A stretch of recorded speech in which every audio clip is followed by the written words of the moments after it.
भिवंडी निजामपुर शहर महानगर पालिका के नवनिर्वाचित प्रशासकीय आयुक्त अनमोल सागर ने पत्रकारों से किया संवाद भिवंडी शहर की समस्याओं को लेकर। विशेष तौर पर बता दें कि भिवंडी शहर के विभिन्न समस्याओं को लेकर आयुक्त अनमोल सागर ने पत्रकारों के साथ संवाद किया। शहर की सुंदरता, साफ सफाई, अवैध पार्किंग, स्वर्गीय मीनाताई ठाकरे हॉल, शिक्षा और भ्रष्टाचार के साथ महानगर पालिका में टैक्स कम वसूली पर पत्रकारों ने अपनी राय यानी कि जानकारी महानगर पालिका के आयुक्त अनमोल सागर तक पहुंचाने का कार्य इस बैठक के माध्यम से किया, जहां अनमोल सागर ने भिवंडी शहर की सुंदरता, स्वच्छता और स्वर्गीय मीनाताई ठाकरे हॉल, शिक्षा और भ्रष्टाचार के खिलाफ किस तरह से कार्य करेंगे, इसको लेकर अपनी बातें रखते हुए अनमोल सागर दिखाई दिए। विशेष तौर पर तस्वीर में आप देख सकते हैं कि इस बैठक में महानगर पालिका के अतिरिक्त आयुक्त विठल ढाके, उनके साथ में पवार जी मौजूद थे। जनसंपर्क अधिकारी वहां पर श्रीकांत परदेशी भी दिखाई दिए। काय काय इश्यूज आहे महानगरपालिकामध्ये, एन्क्रोचमेंट असो, आपल्या ऑडिटोरियमचा विषय आहे, स्टेडियमचा विषय आहे, रेव्हेन्यू रिकव्हरी वर आधी माझी फर्स्ट मीटिंग होती आढावा ते रेव्हेन्यू रिकव्हरी वरच होती आणि सेकंड मीटिंग जी होती स्वच्छताची होती। तर तुम्ही समजू शकतो की माझी प्रायोरिटीज काय आहे। ते इनडायरेक्टली इंडिकेशन असतोय नेहमी, पण सगळे इश्यूज जे आहेत मी हे सांगणार नाही की मी उद्या किंवा 7 महिन्यात 6 महिन्यात मी कंप्लीट करून टाकणार। तसा जरी मी सांगितलं तर खोटं होणार, तर मी तुम्हाला काही खोटं बोलणार नाही। पण एवढं मी तुम्हाला सांगू इच्छितो की हे सगळे माझे प्रायोरिटीचे इश्यू आणि याच बरोबर बाकीचे पण भरपूर विषय डिपार्टमेंटने आहेत जे माझे प्रायोरिटीचे इश्यूज राहणार आहेत। त्याच्यासाठी माझ्या जे कार्यपद्धतीचे किंवा जे तुम्ही ऍडमिनिस्ट्रेटिव्ह स्टाईल म्हणू शकतो आणि आपले जे काही पेपरचे तुमचे सगळे प्रतिनिधी लातूरमध्ये पण असणार आहे, तर तुम्ही तिथे पण काउंटर चेक करू शकतो। तिथे पण मला खूप म्हणजे फार प्रोएक्टिव्ह मीडिया होती आणि तिथे तर माझ्याकडे जिल्ह्याचा चार्ज होता ऍज लातूर सिव्हिल जिल्हा परिषद। तर ऑब्विसली एक प्रोएक्टिव्ह सपोर्ट आणि पॉझिटिव्ह सपोर्ट आपल्याला लागणारच आहे याच्यामध्ये। आणि हे सगळे जे इश्यूज आहे ते लेगेसी इश्यूज आम्ही त्यांना म्हणू शकतो, म्हणजे की आज काल की 2-4 महिने जुने इश्यू नाहीये, ते वर्ष ऑन वर्ष, इयर ऑन इयर येणारे विषय आहेत जे आता क्युम्युलेट होऊन फार मोठे इश्यू झाले। तर आपल्याला सिस्टमॅटिक पद्धतीने आणि शाश्वत पद्धतीने रिझॉल्व्ह करण्याची गरज आहे। तर मी असं करणार नाही की जोपर्यंत मी खुर्चीवर बसलोय तोपर्यंत आपली रेव्हेन्यू रिकव्हरी होणार, एकदी माझी बदली झाली आणि दुसरं काही नवीन कमिशन आला तर रेव्हेन्यू रिकव्हरी खाली जाणार। तसा माझे उद्देश ऑब्जेक्टिव्ह नाहीये माझा। मला सस्टेनेबल पद्धतीने काम करायचं। बरेच अपॉइंटमेंट्स बद्दल आपण सांगितलं, ट्रॅफिक सिग्नल्स बद्दल सांगितलं, अतिक्रमण बद्दल, एक आय थिंक हाईट आपल्या फ्लायओव्हरचे खाली जे इनडिसिप्लिन दिसतोय पार्किंगचा, बाकी शॉप्स वगैरे लोकांनी आता उभे केले आहेत, ते म्हणजे फार विचित्र आहे। मी कधीच बघितलं नाही, मतलब हे का होतोय ते मला आय कॅनॉट अंडरस्टँड, समज नाही आता। तर ब्युटिफिकेशन एक माझे एक प्रायोरिटीचा विषय राहणार। आपण बघितलं असेल जेव्हा आपण एंट्री करतोय भिवंडी शहरात, तर तिथे एंट्री पॉइंट हे दिसतच नाही की भिवंडी कधी सुरू झालं आणि खाली कुठे एंड झालं। तर हे सगळे विषयाची मी माझी प्रॅक्टिकल लाईफ मध्ये बघितली। रमजान सुरू आहे, आता आपण सांगितलं सण सुरू आहे आपलं, तर त्याच्यासाठी माझे विशेष लक्ष राहणार स्वच्छता बाबत, कारण की बरेच ठिकाणी 24 आवर्स आपले रेस्टॉरंट चालणार आहे आणि वेस्ट जनरेशन फार मोठ्या प्रमाणात होतोय। तर म्हणून मी आज रेस्टॉरंट असोसिएशन सोबत मीटिंग पण घेतली होती की स्वच्छता, जे बरेच इथे उपस्थित लोकांनी सांगितलं की स्वच्छता एक मोठा विषय आहे भिवंडीमध्ये। तर स्वच्छता महानगरपालिकेची जबाबदारी आहेच, मूळ जबाबदारी आहे, पण सिटीजन्स आणि रेस्टॉरंट्स, फॅक्टरी या रेसिडेंट्स हे सगळे स्टेक होल्डर्सची पण जबाबदारी आहे। एक डस्टबिन ठेवणं, कूड़ेदानमध्ये टाकणं, फार छोटासा विषय आहे, पण ते लोक करत नाही। तर त्याच्यासाठी आपल्याला मार्गदर्शन देण्यासाठी आम्ही मीटिंग बोलवली होती आणि फार मी आपल्याला सांगू इच्छितो की सर्वांनी फार पॉझिटिव्हली रिॲक्ट केली आणि आय थिंक ते बऱ्यापैकी रेडी आहे की आम्ही करतो सर, फक्त माझी एवढी मदत करा, बाकी आम्ही करून टाकू। आणि लोकांचे प्रतिसाद खूप चांगले आहे, पण आपल्याला फक्त एक मार्ग द्यायचा तरी। आणि आय थिंक पहिल्यांदा मीटिंग झाली होती, मला फार आश्चर्य वाटलं की रेस्टॉरंट असोसिएशन सोबत स्वच्छताबद्दल महानगरपालिकामध्ये बहुतेक पहिली मीटिंग झाली होती आज सकाळी. तर आपल्याला हळूहळू डेफिनेटली याचे रिझल्ट पण दिसेल. तर जसं श्री गांधी सांगितलं होतं, मी थोडासा जे माझे 2 आठवड्यात ते माझं जे एक्सपिरियन्स होतं, मला माझ्या विजन मध्ये काय, कारण की आता जे माझं विजन आहे भिवंडीसाठी ते आता डेव्हलप होत आहे हळूहळू. तर म्हणून मी आपल्या सोबत असं भेट घेतो आणि बाकी स्टेक होल्डर्सला भेटतो. तर पहिलं तर मी आपल्याला सांगू इच्छितो की इतके मोठे आणि लेगेसी इश्यूज आहेत की ते ओव्हरनाईट चेंज होणार. ते अपेक्षा करणं म्हणजे इमॅच्युअर अपेक्षा आहे, वेळ लागतो. पण प्लॅनिंग होणं आवश्यक आहे. प्लॅनिंग साठी टाइम घेण्याची गरज आहे. तर प्लॅनिंग वर आम्ही ऑलरेडी लागतो. जिथे जिथे गरज होती तिथे आम्ही टास्क फोर्स पण नियुक्त करत आहोत. जिथे जिथे गरज होती तिथे आम्ही डायरेक्टली ऑर्डर इश्यू करत आहोत. जिथे जिथे पनिशमेंटची गरज आहे तिथे आम्ही नोटिसेस पण इश्यू करतो. ठीक आहे. आणि आम्ही कोणाला सोडणार नाही. तुम्ही हे जर बरेचदा लोकांच्या डोक्यात येत आहे की ऑलरेडी लेगेसी इश्यूज आहे, त्यांच्या विरुद्ध कसं ऍक्शन होणार, यांच्या विरुद्ध कसं ऍक्शन होणार, तसं नाही. आम्ही असे बरेच केसेस बघितले आणि ऍक्शन्स आम्ही जर कोणी चूक केली तर ते सुटणार नाही. त्याचा मी तुम्हाला शब्द देऊ शकतो. पण चूक झाली तर ते मला खात्री करा आणि खात्री मी माझ्या पद्धतीने करतो. पहिली गोष्ट. सेकंड माझी फोकस एरियाज आहे जे आतापर्यंत मला जाणवले की फोकस एरिया काय, सॅनिटेशन, क्लेनलीनेस, तर त्याच्यावर खूप मोठा भर राहणार आहे माझा. सेकंड आहे टॅक्सेशनचं रिकव्हरी. रिकव्हरी शिवाय महानगरपालिका चालू शकत नाही आणि ते हॅबिट डेव्हलप करावी लागेल शहरामध्ये की टॅक्स देणं तुमची जबाबदारी आहे. फॅसिलिटीज देणं माझी जबाबदारी. तुम्ही टॅक्स द्या, मी तुम्हाला फॅसिलिटीज देतो. मी फॅसिलिटीज एनिवेज देणार, म्हणून माझी नियुक्ती शासनाने इथे आयुक्त म्हणून केली. ते मी देणार. पण टॅक्सेशन, रिकव्हरी सर्वात इम्पॉर्टंट आहे. त्याच्यात पवार, ॲडिशनल कमिशनर पवार पण बसले, त्यांनी पण बरेच मीटिंग घेतली. आम्ही तर घेतोच. मी एक वेगळा ग्रुप केला आणि बरेच ऍक्टिव्हिटी ऑलरेडी आम्ही 2 आठवड्यात बरेच इंटरव्हेन्शन्स केले. मी थोडक्यात आपल्याला सांगू शकतो की मी डेली बेसिसवर एक्सेल शीट्स मागवतो की आज प्रतिदिन किती वसुली झाली. एवढा बारकाईने माझा फोकस राहणार आहे. आणि मी प्रत्येक लिटिंग निहाय माहिती घेतो की तुम्ही आज किती वसुली केली, आज तुम्ही किती वसुली केली. तर प्रॉब्लेम्स आहेत, हळूहळू ते हॅबिट मध्ये येणार. अशा फोकस कधी किंवा प्रेशर कधी नव्हताच वसुली बाबत, तर त्यांना पण हळूहळू त्याला सवय लागेल.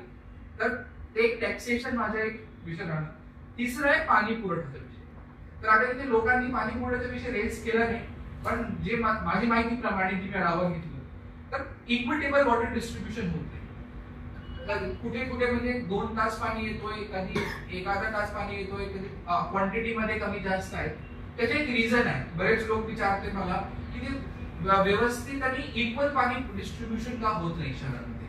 पण त्याच्यासाठी आपल्याला रूट्स मध्ये जावं लागेल. आपल्याला माहिती आहे की 3 सोर्सेस आहे वॉटर सप्लाय, त्याच्यापैकी 2 मेजर आहे. एक आहे स्टेप आणि दुसरा आहे बीएमसी. तर वेगवेगळे सोर्स पासून इथे आम्ही वॉटर सप्लाय करतो. आणि बीएमसी चे 7 वॉटर टॅपिंग स्टेशन आहे. स्टेमचा वेगळा आहे, अराउंड 100 समथिंग आपण एमएलडी प्रोव्हाइड करतो शहरामध्ये. पण वेगवेगळे सोर्स पासून करतो. आणि बरेच रेसिडेन्शियल बिल्डिंग्स जे बहुतेक लीगल नाहीये त्यांनी डायरेक्टली होम कनेक्शन्स घेतले. म्हणून काय होतोय की ईएसआर मार्फत पाणी येत नाही, डायरेक्टली पाईपलाईन मार्फत त्यांच्या घरी पाणी जातं, म्हणून प्रॉब्लेम. तर जे अमृत 2.0 ची स्कीम आता सुरू झालेली आहे, आता इनिशियल स्टेजेस मध्ये आहे. तर त्याच्या मार्फत आम्ही डिसेंट्रलाइज म्हणजे वेगवेगळ्या ठिकाणांवर आम्ही ईएसआर देणार. तर ते डीपीआर वगैरे सगळं तयार झालं आणि it is all in process. एकदा ते झालं तर जे इक्विटेबल वॉटर डिस्ट्रीब्युशनची प्रॉब्लेम आहे ते ऑटोमॅटिकली रिझॉल्व्ह होणार. तर एक मी छोटासा तुम्हाला एक एक्झाम्पल दिला की वॉटर सप्लाय पण एक मोठा इश्यू आहे भिवंडी शहरामध्ये, भिवंडी निजामपूर शहरामध्ये. ते पण एक म्हणजे एक फोकस एरिया राहील. Last but not the list आतापर्यंत एक आहे सौंदर्यीकरण. जे आता असं मी एक्झाम्पल सांगितलं, एंट्री पॉइंट्स कळतच नाहीये की एंट्री आम्ही पूर्ण भिवंडी सुरू वय आणि वय पता नाही लागतं. मी एकदा ड्रायव्हरला विचारलं की आलोय का मी भिवंडीला, मार्किंग कुठे आहे, तर दिसलंच नाही मला. आणि लेट से पॉइंट आपले भिवंडी महानगरपालिकेचे तर त्याच्यामध्ये आणि बाकीचे वेगळे, जसे फॉर एक्झाम्पल फ्लायओव्हरचे खाली जे एरिया आहे तिथे ऑब्व्हियसली पार्किंग आहे. लोक इलिगली पार्किंग करतात. जर त्यांना काढलं तर लोक काय म्हणणार की मी पार्किंग कुठे, तुम्ही सांगा, वे आउट तर द्या मला. तर आपल्याला ते दोन्ही एरियाज पॅरलली हँडल करावं लागेल, त्यांना पर्याय व्यवस्था पण करावी लागेल. ऍट द सेम टाइम आपला अंडरग्राऊंड एरिया, फ्लायओव्हरच्या अंडरग्राऊंड एरिया ते पण डेव्हलप करावं लागेल. गार्डनचा विषय आहे, हॉर्टिकल्चरचा विषय आहे. तर एक तुम्हाला बघितलं असेल फ्लायओव्हर्स आहे जे MMRDचं नाही, मी BNCMCचं म्हणतोय, तिथे पेंटिंगच झाली नाही है ना. एक पेंटिंग मध्ये फार काही मोठी गोष्ट नाहीये, आम्ही करू शकतो, काय डेफिनेटली आमच्या फ्युजन मध्ये आहे, आम्ही हळूहळू त्याच्यावर पण येऊ. तर एकदा जर सौंदर्यीकरण केला तरी चांगला लुक येणार शहरामध्ये, की end of the day it is our city, आपला शहर आहे. ते अस्मिता, फॉर एक्झाम्पल जेव्हा मी लातूरमध्ये होतो, लोक प्रत्येक मी लातूरकर आहे, मी उदगीरकर आहे, मी चाकूरकर आहे, तर पवार लातूरचा आहे, त्यांना माहित आहे की कसा ते एक अस्मिता असतोय. तर आपल्याला ते अस्मिता डेव्हलप करण्याची गरज आहे भिवंडी शहरामध्ये. तर ते हळूहळू जेव्हा मी फॅसिलिटीज प्रोव्हाइड करणार, ऑटोमॅटिकली सगळी अस्मिता पण डेव्हलप होणार. आणि आपण जे रेस केलं ऑडिटोरियम, ते फार माझ्या आवडीचा विषय आहे, कारण कल्चर शिवाय शहर प्रोग्रेस करत. आपल्याला कल्चर डेव्हलप आणि प्रमोट करण्याची गरज आहे. आपल्या महाराष्ट्रामध्ये, तर मी तर महाराष्ट्राचं नाहीये, पण आता माझी कर्मभूमी महाराष्ट्र आहे, पण आपले जे नाटक, थिएटर, म्युझिक, सिंगिंग, जे कल्चर आहे ते फार मोठी आहे महाराष्ट्र, फार जुनी आहे.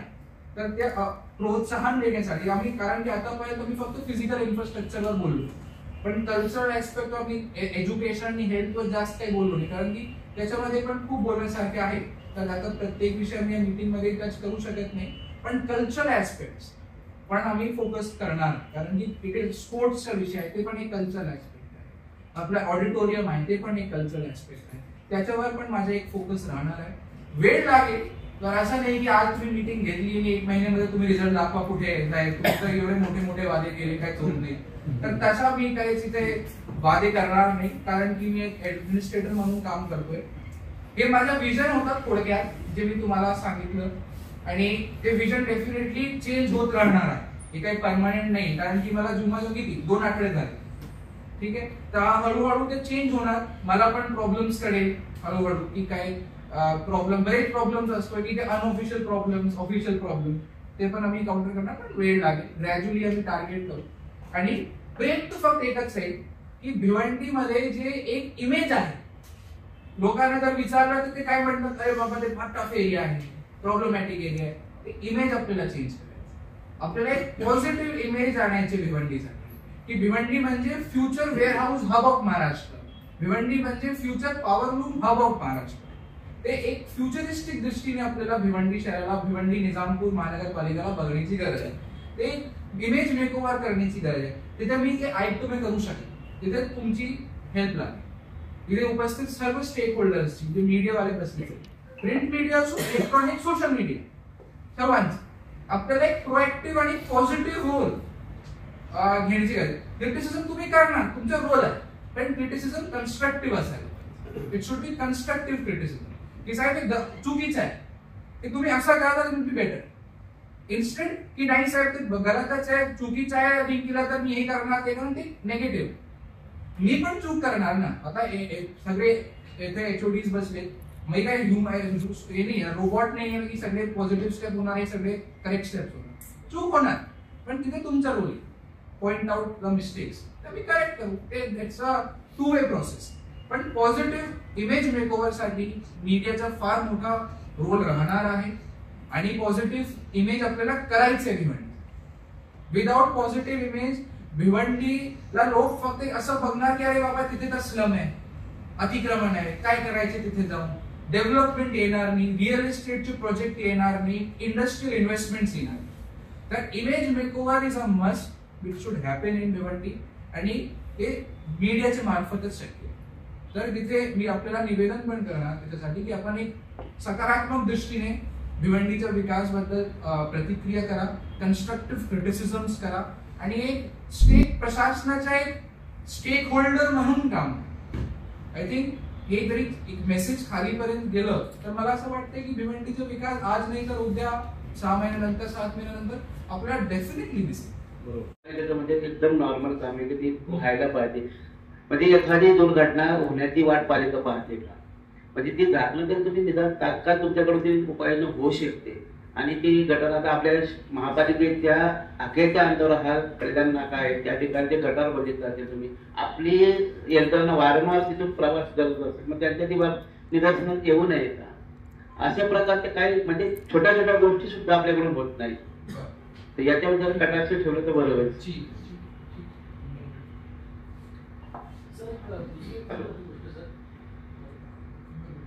सर, भिवंडी का सबसे बड़ा एक प्रॉब्लम है कि भिवंडी को ट्रेन से डायरेक्ट कनेक्टिविटी नहीं है, लोकल ट्रेन से.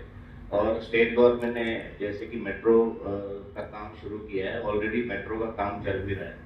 बट बहुत बड़ा पोर्शन एक है भिवंडी से कल्याण, जो भिवंडी से लोग कल्याण जाते हैं, और थाना वाला. ये जो MMRDA भले ही काम कर रही है बिकॉज, लेकिन सिटी के अंदर हो रहा है, तो ये हमारे लोगों की भी जिम्मेदारी है कि हम MMRDA क्या काम कर रहा है, कब तक होने वाला है, एटलीस्ट उसकी जानकारी हो करके. बट मुझे लगता है कि कहीं ना कहीं कॉर्पोरेशन का और MMRDA का कोई कोऑर्डिनेशन नहीं है, क्योंकि अभी तक इस रूट से कैसे जाने वाला है अभी तक वो ना तो आपके पास इंफॉर्मेशन उन्होंने शेयर किया है.